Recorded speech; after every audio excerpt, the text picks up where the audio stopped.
Բարի երեկո, հարգելի հեռուստադիտող, Արմենիայի եթերում ընտրության ժամն է եւ ժամի տաղավարում այսօր հյուրընկալել եմ Ուժեղ Հայաստան կուսակցության անդամ Արեգա Հովսեփյանին։ Բարի երեկո, Տիկին Հովսեփյան, շնորհակալ եմ հարցազրույցի հրավերը ընդունելու համար։ Բարև ձեզ, ես եմ շնորհակալ։ Կարելի ասել Հայաստանի քաղաքական դաշտում դուք նորեկ եք։ Ուզում եմ հասկանալ, ինչն է եղել նորաստեղծ Ուժեղ Հայաստան կուսակցության անդամագրության նպատակը, հաշվի առնելով, որ Հայաստանում կան այս դաշտում հնաբնակներ։ Այո, քաղաքական դաշտում կան հին, նոր ձևավորվող տարբեր ուժեր, բայց ինձ համար ուղենիշային է եղել հենց այս ուժին միանալը, այն հանգամանքը, որ Սամվել Կարապետյանը Հայաստանի անվտանգության համար ամենամեծ ներդրում ունեցած անձն է։ Ինձ համար այսօր Հայաստանի ընդհանուր միջավայրի համար կարևորագույնը հենց անվտանգության հարցն է, որպես արցախցի, ով ամբողջ իր կյանքն ապրել է Արցախում, ես շատ լավ գիտեմ ինչ է անվտանգությունը եւ ինչ կարևորություն ունի անվտանգությունը, եւ սա եղել է ինձ համար ամենամեծ ուղենիշը, որ ես իմանալով Սամվել Կարապետյանի անցած ուղին, իմանալով նրա ներդրումը Հայաստանի եւ Արցախի համար եղել է այդ հիմնական դրդիչ պատճառը Ուժեղ Հայաստան կուսակցությանը միանալու, իհարկե մինչև դա մեր ձևով շարժումն էր, հետո Ուժեղ Հայաստան, բայց հենց ամենասկզբից լինելու այս թիմի անդամ։ Դուք Արցախում ապրելու տարիներին ինչ եք իմացել Սամվել Կարապետյանի մասին, կամ այսպես ձևակերպեմ, ինչ է արել Սամվել Կարապետյանը Արցախի համար, ինչ եմ հարցնում, որովհետև այսօր նաև քննադատություններ կան, որ գրեթե ոչինչ էլ չի արել Արցախի համար։ Գիտեք, օբյեկտիվորեն են մարդկանց այդ կարծիքները, որովհետև Սամվել Կարապետյանը ինչ անում էր, գրեթե լուր էր անում։ Շատ քիչ լուսաբանմամբ, չէր անում PR-ի համար, չէր անում, որպեսզի մարդկանց ցույց տա, որ ինքը արել է, եւ սա հենց իրական հայորդու, իրական բարեգործի մոտեցում է եղել։ Իսկ Արցախի համար ես անձամբ ինչ եմ հիշում, իհարկե ամենամեծ միջոցառումը, որ եղավ, հիվանդանոցի բացումն էր, ես իմ ընտանիքը կամ զինվորական է կամ բժիշկ, այնպես որ երկու կողմերի համար մեծ ոգևորիչ օր է եղել հիվանդանոցի բացումը, որտեղ որ հետագայում բազմաթիվ զինվորների կյանքեր են փրկվել։ Բացի դա, ես անձամբ ճանաչում եմ ընտանիքների, բազմազավակ ընտանիքների, որոնց որ 4-րդ երեխայի ծննդից հետո տրվում էր 4000-ից 5000 ԱՄՆ դոլար։ Իրականում անգամ այս ծրագրի ներդրումից հետո մենք տեսնում ենք դեմոգրաֆիական որոշակի փոփոխություններ Արցախում, ինչ որ փաստ, այսինքն թվեր են, ես չեմ պնդում իհարկե, որ հենց այս ծրագրի շնորհիվ միայն դա հնարավոր եղավ, բայց նաև նպաստեց լրջագույն խնդրի, դեմոգրաֆիական խնդրի կարգավորմանը։ Քանի որ դուք եք ակտիվ շարքերում, հավանաբար նկատած կլինեք, որ որքան մոտենում է ազգային ժողովի հունիսին կայանալիք ընտրություններն, այնքան կրքերը թեժանում են եւ քաղաքական ուժերը միմյանց շարունակում են մեղադրել արած-չարածի համար։ Ինչ եք կարծում, ինչպես պետք է ընթանա այս քարոզարշավի փուլը, որպեսզի ընտրողը կարողանա կողմնորոշվել, թե հունիսի 7-ին ում պետք է ձայն տալ։ Եկեք անկեղծ լինենք, նախընտրական շրջանում ոչ մի ուժ չի գալու պայմանական ասի, որ իջեցնելու է թոշակները կամ բարձրացնելու է հարկերը։ Բոլոր ուժերն էլ փորձում են մարդկանց մի ձևով շահագրգռել, որպեսզի իրենց ձայն տան։ Մեր քաղաքական թիմը եւ մենք ես համոզված ենք, որ Հայաստանին պետք է նոր ուժ, նոր ազգանուն։ Մենք չենք կարող տասնյակ տարիներ նույն շրջանի մեջ պտտվել ու հետո ինքներս բողոքել, որ մեր կյանքում բան չի փոխվել։ Ու երկրորդ կարևոր հանգամանքը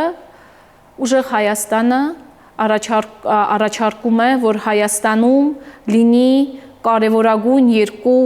ուղենիշեր զարգացման, դրանք են անվտանգությունը եւ տնտեսությունը։ Երկուսը իրար հետ փոխ լրացնելով մենք կարողանում ենք ունենալ բարգավաճ Հայաստան, որպեսզի ինքը լինի զարգացող, որպեսզի ինքը լինի մրցունակ մեր տարածաշրջանում։ Եվ ամենակարևորը, Սամվել Կարապետյանը ինչ ասում, անում է։ Բոլորը կարող են շատ բան ասել, բայց եթե մենք հիմնվում ենք փաստերի վրա ու մարդու անցյալի վրա, տեսնում ենք, որ ինչ խոստանում է Սամվել Կարապետյանը, անում է։ Եվ այն մեր բոլոր ծրագրերը, թե տնտեսական, թե անվտանգային, համապատասխանաբար 5 կետերը եւ 6 կետերը, ինչ որ խոստացվում է, վստահաբար արվելու է, որովհետեւ հաջորդ վարչապետ Սամվել Կարապետյանը միշտ իր խոսքի տերն է եղել։ Հավանաբար տեսած կլինեք 3 արցախցի կնոջ եւ վարչապետի միջև տեղի ունեցած միջադեպը, դրանից հետո վարչապետը պատրաստակամություն հայտնեց ուղիղ եթերում ներողություն խնդրել այդ կնոջից։ Ինչու սա տեղի ունեցավ։ Շատ ցավալի երևույթ էր իրականում, որովհետեւ նույն Արմինեն Մոսյան իմ ընկերուհին է, մենք միասին պայքարի ուղի ունենք անցած Հայաստանում այս գործող իշխանությունների դեմ։ Արմինեն, ինչպես գիտեք, հերոսի աղջիկ է, 3 տղաների մայր է, 3 ապագա զինվորների մայր է, եւ այս ամեն ինչ որ տեղի է ունեցել, ընդհանրապես պատկերումն է այն թշնամանքի, այն ատելության, որը որ այս ամբողջ տարիների ընթացքում գեներացվում է իշխանությունների կողմից։ Բայց կարևոր մի հանգամանք եմ ուզում այստեղ նշել, որ ինչքան էլ որ գեներացվում է այս ատելությունը, մեկը մյուսի հանդեպ կապ չունի արցախցի, հայաստանցի, հարուստ, աղքատ, գյուղացի, քաղաքացի, Opel քշող, թե չգիտեմ, Mercedes քշող։ Այս տարբերակումը, որ դրվում է, հենց սրա արդյունքն է լինում, որ մարդկանց մեջ ատելություն է լցվում, բայց ուզում եմ նշել, որ այս թշնամանքը շատ ավելի քիչ է հասարակության մեջ, քան թե ներկայացվում է։ Ես որպես արցախցի եմ դա ասում։ Ուղղակի վատը մի շատ ճչացող է լինում, շատ աղաղակող է լինում եւ կարծես թե թվում է ամբողջ դաշտը այդպիսինն է։ Հայաստանում հայերը շատ լավ գիտեն, թե որն է եղել մեր այսքան ցավերի ու դարդերի պատճառը, որ մեզ անդադ փորձում էին պառակտել։ Դրա համար մեծամասնությունը հայ ժողովրդի համոզված են, որ այդպես չի կարծում, ինչպես որ փորձում էր ներկայացնել վարչապետը մետրոյում, համոզված են, որ բնակչությունը շատ լավ հասկանում է, որ միասնությունն է մեր հիմնական ուժը, իսկ այս վատ խոսույթը հիմնականում ու թշնամանք տարածող խոսույթը մենք կարող ենք տեսնել պարզապես սոցցանցերում, որը որ անհայցակման կարող են լինել անգամ դա տարածողները, ընդհանուր մթնոլորտ են այդպեսին ուզում ստեղծել, բայց իրականությունը լրիվ այլ է, որովհետև ի վերջո մենք նույն հայրն ենք լինենք թե Արցախում, Ռուսաստանում, թե Ամերիկայում։ Արցախից տեղահանվելուց հետո անցել է գրեթե 2.5 տարի։ Այսօր արցախցիների ճնշող մեծամասնությունը մոտ 90,000 արցախցի բնակվում է Մայր Հայաստանում, բայց մոտավորապես 30-35,000 արցախցի է դիմել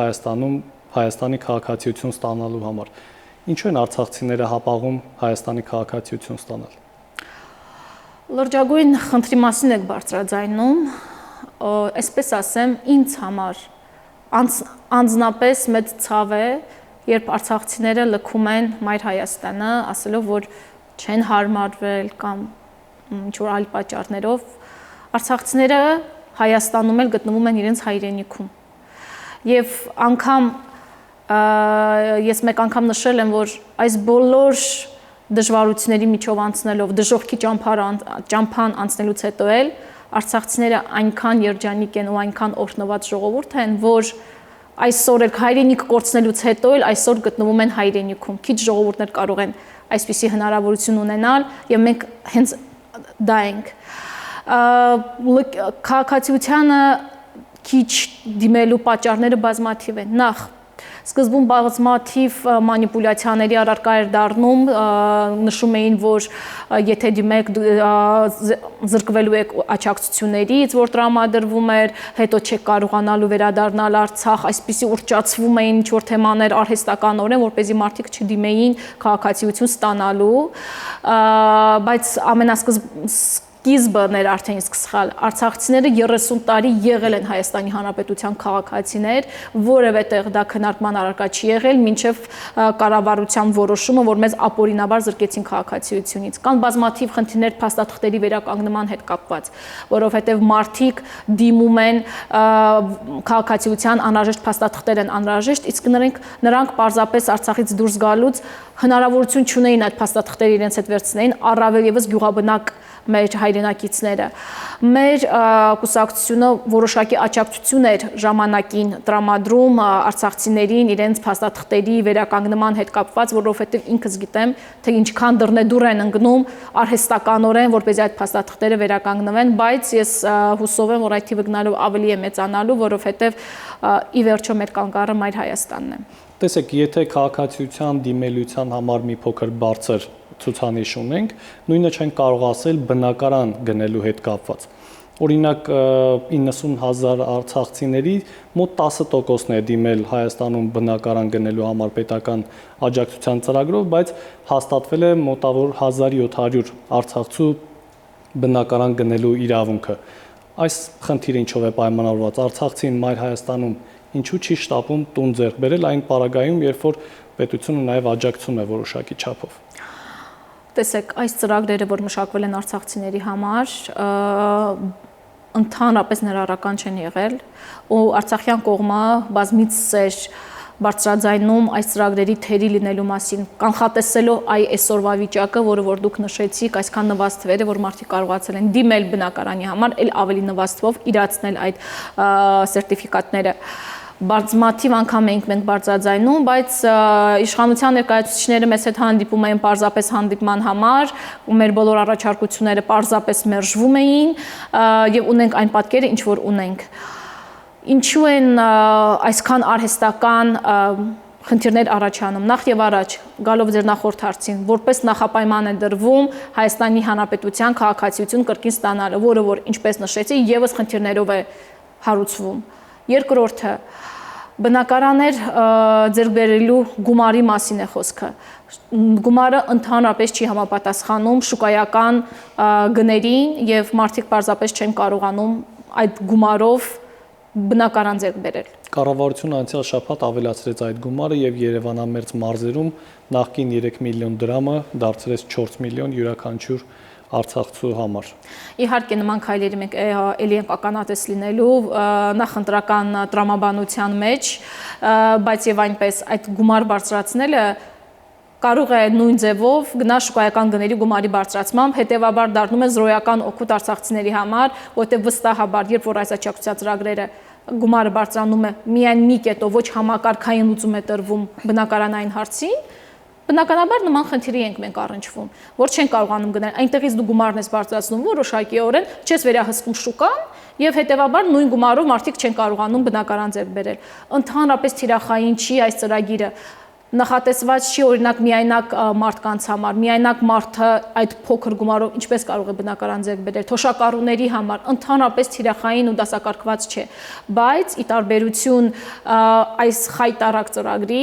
Սամվել Կարապետյանի կողմից մշակված տնտեսական ծրագրերի մեջ կա հստակ կետ 20,000 բնակարաններ, մատչելի բնակարաններ, որտեղ որ արցախցիների համար հատուկ արտոնություններ են տրվելու, ինչպես եւ այլ թիրախային խմբերի համար, եւ նրանք կարողանալու են առանց այս արհեստական խոչընդոտների բնակարան ձեռք բերել։ Կոնկրետ որ շահառու խմբերի համար է նախատեսված այս բնակապահովման ծրագիրը, որովհետև նախընտրական ծրագրում Ուժեղ Հայաստան կուսակցության կարծես թե առանձին որպես արցախցիների բնակապահովման ծրագիր նախատեսված չէ, եթե ավելի մանրամասն ներկայացնեք դուք որպես կուսակցության անդամ։ Մեր ծրագրում ծրագիրը ներառում է ամբողջ Հայաստանի բնակչությանը։ Մենք ի սկզբանե տարբերակումը չենք դնում, բայց այս ծրագրի մեջ ունենք 3 թիրախային խմբեր, դրանք են, ինչպես նշեցի, արցախցիները, նորաստեղծ ընտանիքները եւ բազմազավակ ընտանիքները։ Այս 3 խմբերի համար արտոնություններ են տրվելու այս բնակարանային ծրագրից օգտվելու համար։ Խմբերն էլ պատահական չեն, որովհետեւ ինչպես նշեցի, դեմոգրաֆիական լուրջ խնդիր ունի Հայաստանը։ Մենք պետք է ընտանիքներ պարզապես չեն կազմվում եւ ընտանիքներ չեն ունենում համապատասխան սոցիալական պայմանների բացակայության պատճառով։ Հետևաբար, երբ դու լուծում ես բնակարանային հարցը, դա անուղղակիորեն անդրադառնում է նաեւ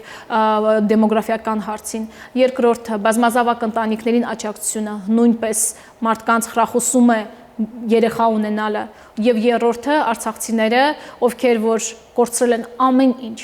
բացարձակապես ամեն ինչ եւ հայտնվելով Մայր Հայաստանում ամենաառաջինը կարիք ունեն բնակարանի, ամենը մտածված ու հաշվարկված է եւ այս համընդհանուր ծրագրի մեջ արցախցիները ունեն իրենց արտոնությունները։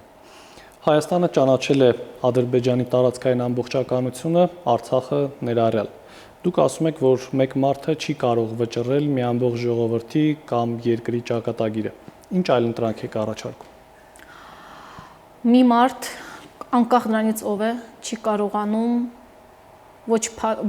բացել էջեր, ոչ փակել էջեր, ոչ ամբողջ ժողովրդի ճակատագիրը որոշել։ Ես վերահաստատում եմ իմ ասածը։ Մենք առաջարկում ենք արցախցիների